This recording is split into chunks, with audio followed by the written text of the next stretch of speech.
Hi, welcome back to Hydroponics Daily. Today I'm talking about growing extremely hot chili plants. So by this I mean any with a Scoville heat unit of around 1,000,000 or more.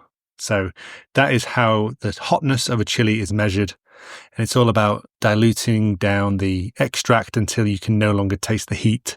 And so that's how you can compare one chili to another. Now, growing an extremely hot chili is very different to growing a normal, say, cayenne pepper or a Thai chili. So like a green finger type chili. That's because they are much more difficult to germinate the seeds and they have a much longer growing season. So it makes them perfect for indoor growing and hydroponics. So the couple of the varieties you may have heard of, the most common one is Carolina Reaper, which for many years held the record for the hottest chili.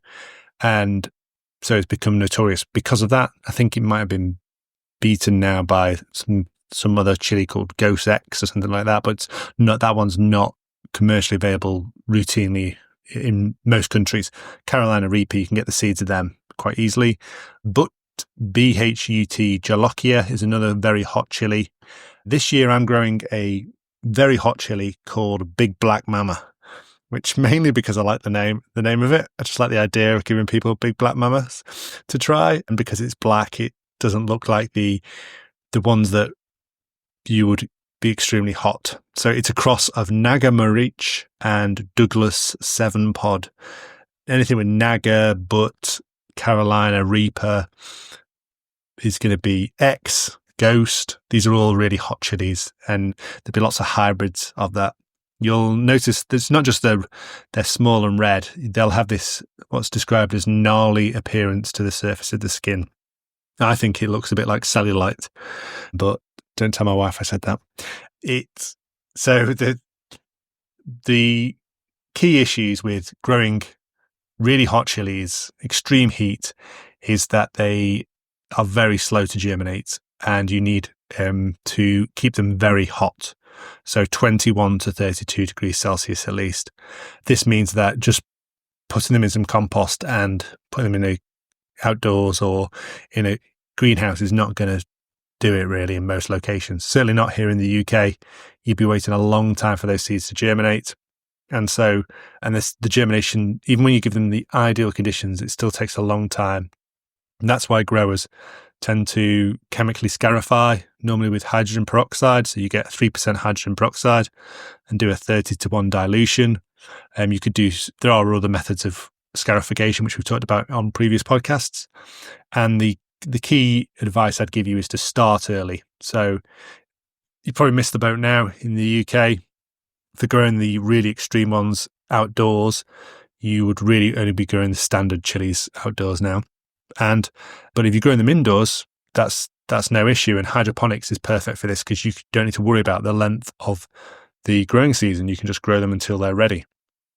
What I found as well with I started all my Big Black Mamas off indoors and then transferred them out this week into my greenhouse.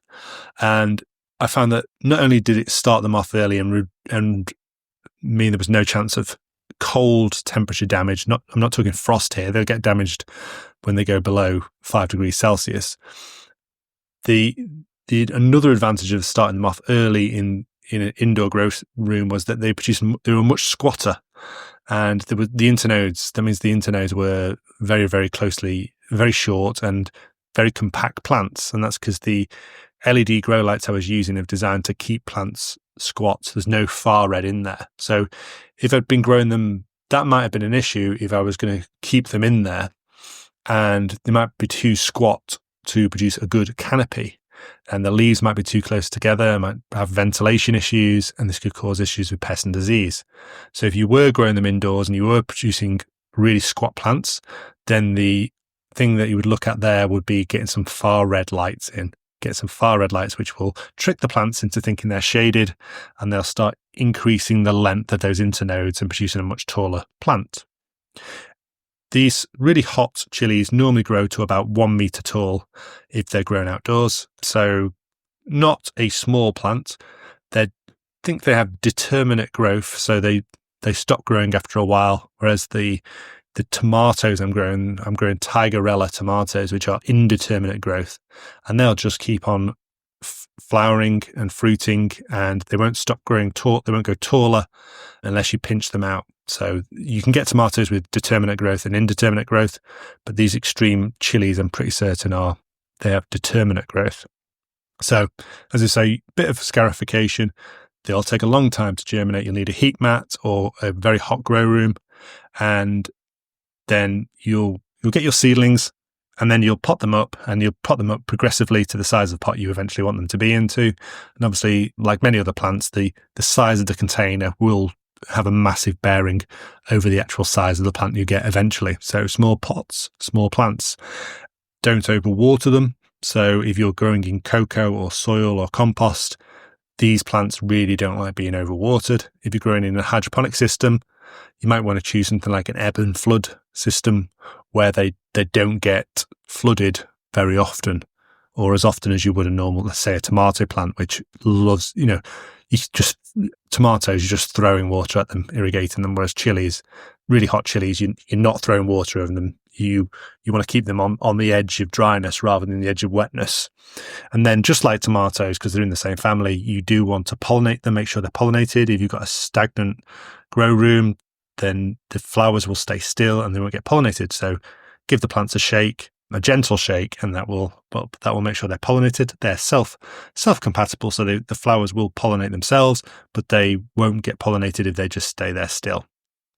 A couple of other things to consider. Whitefly and aphids will be two key pests when growing chilies that you wouldn't with certain other hydroponic crops. Whitefly loves chilies, as do aphids, and they are fairly easy to control with an insecticidal spray. You don't need to get any fancy insecticides. The chilies are quite happy to receive a dose of insecticidal spray every now and again. Obviously, that's not a preventative, that's just a curative one. But you don't want to be putting insecticides onto chilies that you're going to eat anyway, so don't worry about that. Ventilation is key. As we talked about in the past, these are simple leaves, not compound leaves, so the air won't move around them naturally when the light comes down onto them. They need good airflow to get that stale air that's low in CO2, high in oxygen, humidity, away from the plants and refresh it. So that's going to be key. Some other key issues, you're going to want to label all your plants if you're growing different varieties, because just like any other plants, especially expensive plants like this, you can quickly forget which one's which, and they look pretty much the same until it comes time to harvest. And even then, a extremely hot chili can look a lot like an extremely mild chili and vice versa. So labeling is key in chilies unless you want to have serious issues if you're not used to extreme heat, and you want to build up your tolerance to those extreme heats maybe before you just jump in with a Carolina Reaper. And one of the reasons I like to grow extreme chilies is because shop bought chili is so disappointing. And like, you can buy a Carolina Reaper sauce here in the UK that should be prosecuted under the Trade Descriptions Act because it's extremely mild. Loads of the chili sauces that say really, really hot are extremely mild in my eyes. And then I love Chinese chili oil. Been to China a few times, and I love the chili oil you get there. Sometimes called onion oil for some reason. But I had a really bad experience once. I went to a Chinese supermarket in Leicester and I bought the most popular brand of chili oil, and it had a pork bone in it, a pork rib bone inside it. And I was like, oh my God, the food standards in that factory must be appalling. So I make my own chili oil now. I get Carolina Reapers and I put that in hot oil with a load of chili from the Korean supermarket, big bag of mild chili powder, and then put the oil in myself and make my own chili powder, chili oil. And so I know exactly what's gone in there. I know the Carolina Reaper's gone in there. I know the oil's gone in there, and I know the sort of mild chili flakes have gone in there as well. So you can get big bags of mild chili flakes for a few pounds. It makes it extremely cost effective to make your own chili oil. So I'd say I'm growing big black mamas this year, and they They're not flowering yet, whereas my tomatoes are flowering, but hopefully we'll get a crop before the end of the season. I'll be able to report back. We've got 6 plants, and my colleague Matthew's taken one at home as well to try.